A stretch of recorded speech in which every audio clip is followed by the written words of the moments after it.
बिस्मिल्लाहिर्रहमानिर्रहीम। नंबर 2, ज़मीन। ज़मीन क्या चीज़ है? यही जिस पर हम सब बसते हैं, चलते हैं, रहने के लिए मकान बनाते हैं।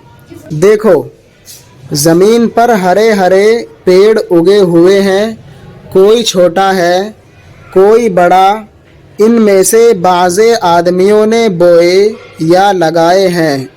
जाओ, गीली ज़मीन में से 3-4 पेड़ तो उखेड़ लाओ, मगर दोनों तरह के लाना, ऐसे भी जो आपसे आप उगे हों और ऐसे भी जो बोए हुए हों।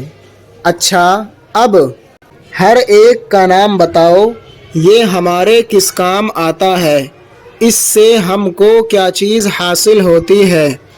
किसी का फल खाते हैं, किसी से गल्ला हासिल होता है, किसी से रुई, किसी से रेशा।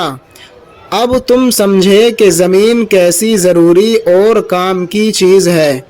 अगर ये ना हो तो पेड़ ना हो।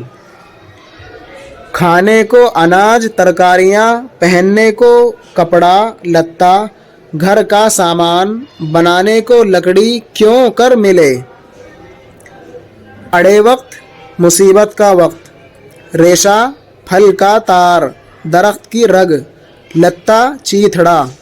नोट: तालिबे इल्मों के ज़हन नशीन करना चाहिए कि जानवर वो चीज़ें खाकर जी सकते हैं जो खुद रव पढ़ेंगे इसे, खुद रव, जो खुद रव यानी आपसे आप उगती हैं।